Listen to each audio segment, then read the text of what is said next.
Aku ora tegel.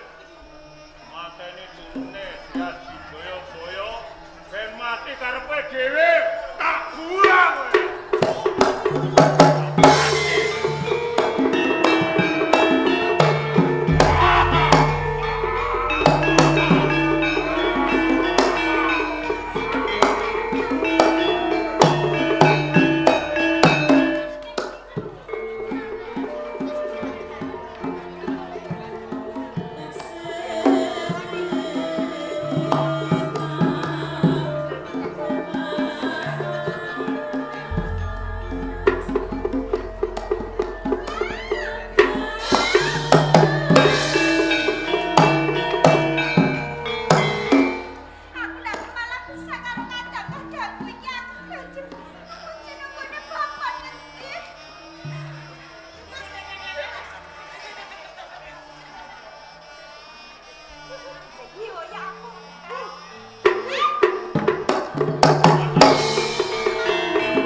kowe.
Rasati lan wis-wis. Sawetara rekening anggoning Mersupatma wis kelakon apa sing dadi sedhiyane. Saiki ayo padha kondrono ing Mamenang. Mergo urung tanurung dadi pangantuan ring sakabeh mangsa. Mergo lakon iki kowe kabeh padha ninggal. Menawi kersa pun kados ngaten awit kaya ngono ayo kabeh tangan dikundur ana ing Mamenang.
Ingsun jumeneng Nalendra ing Maulapati.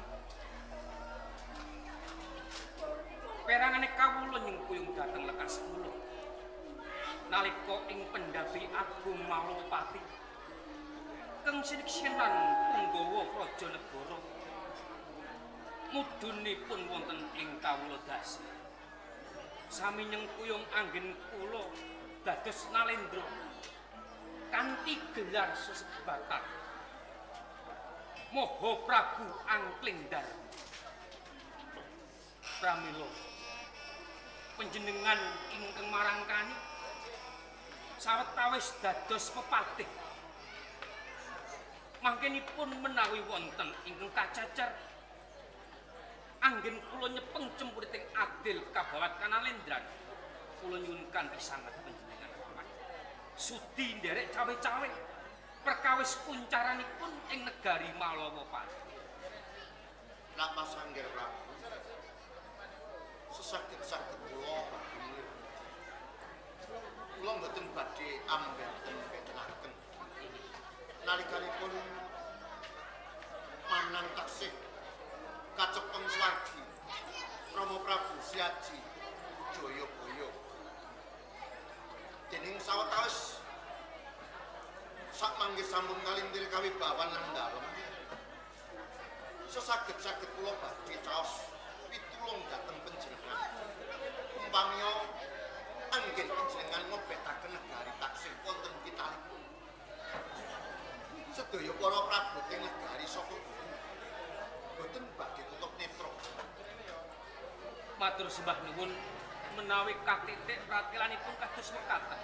Mongkok salebetipun manah awit kula minangka pangarsa wonten ing negari Malapati satemah tindak sakjangkah kedah dados kagem tuladanipun kawula. Kanjeng Ibu tertamtu panjenengan bingah awit panggala wentah panjenengan sakmenika sampun dados Nalendra wonten ing Malapati. Kula badhe arsa bebingah kabagyan tansah setya tuhu boten ketang kados puniki mawon dharma bekti kula kunjuk wonten Kanjeng Ibu. Tak tahu Kanjeng Ibu saben tansah muji nek kersane Sang Hyang Uga wayaken ngemban praja Warmapati kalis ing sampun Matur nuwun. ana bahan alanan Emanipun ing Rama Nusangkara mboten mangertosi anggen kula dados nalendra wonten ing Malopati.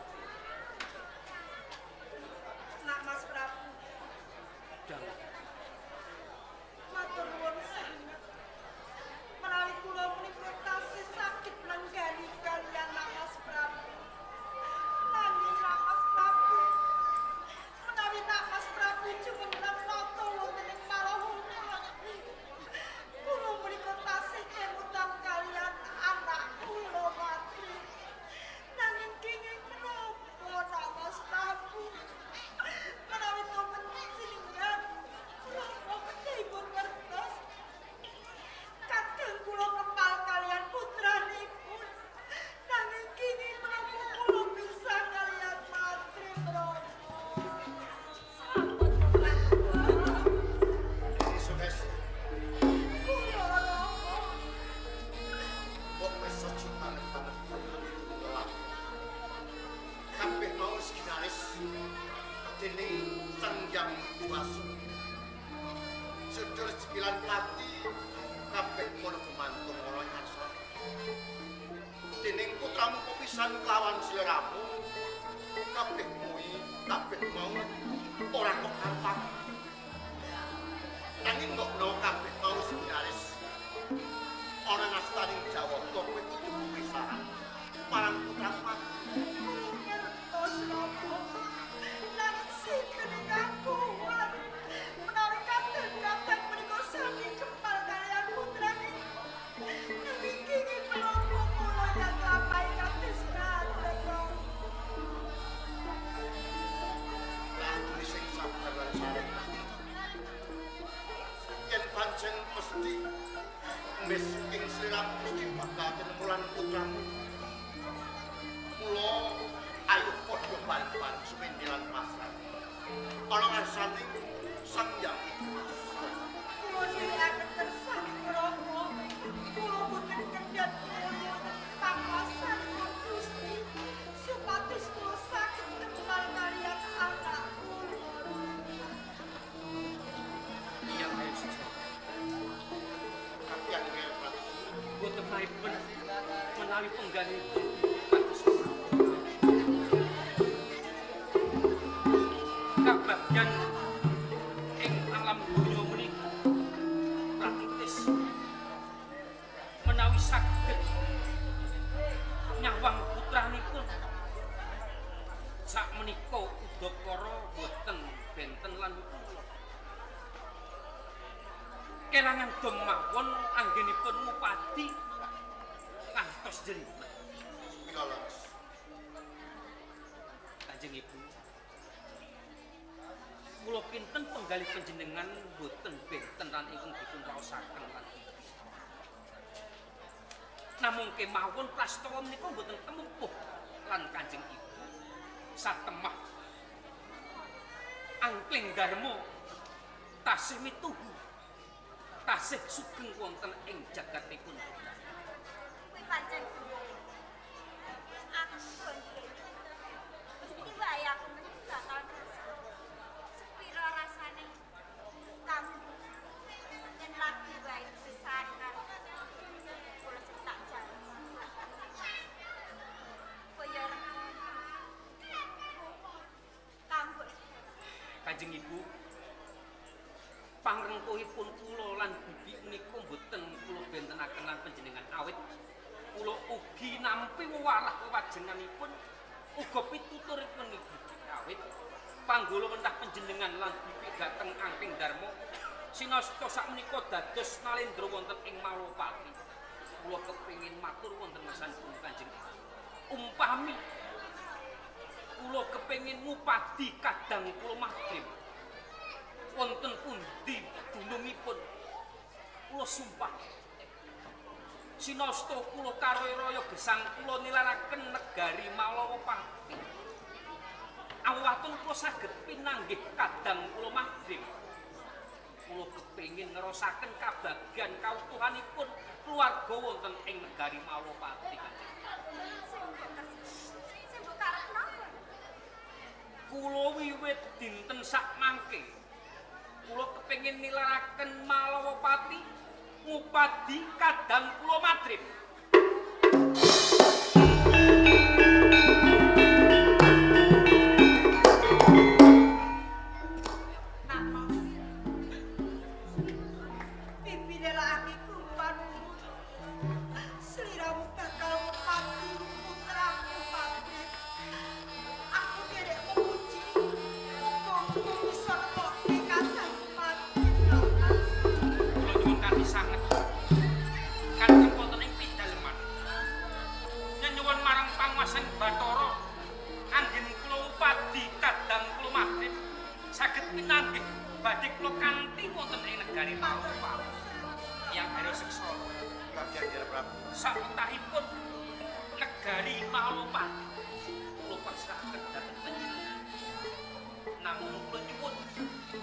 Pangestunipun Eyang Hayya Sangsara anggen kula jumangkah upadi kadang kula madrim saged pinanggih.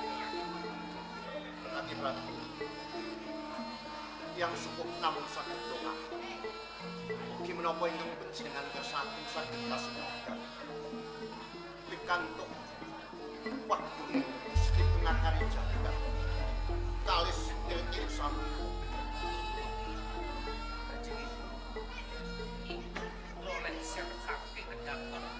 Nilaraken negari Malawapati boten badhe tumuli bali menawi boten sesarengan lan kadang kula madrim.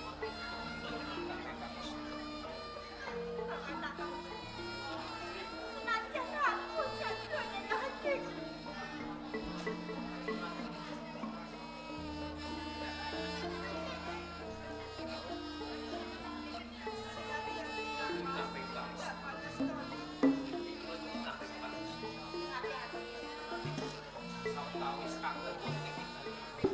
Kula badhe nilaraken dari Malawapati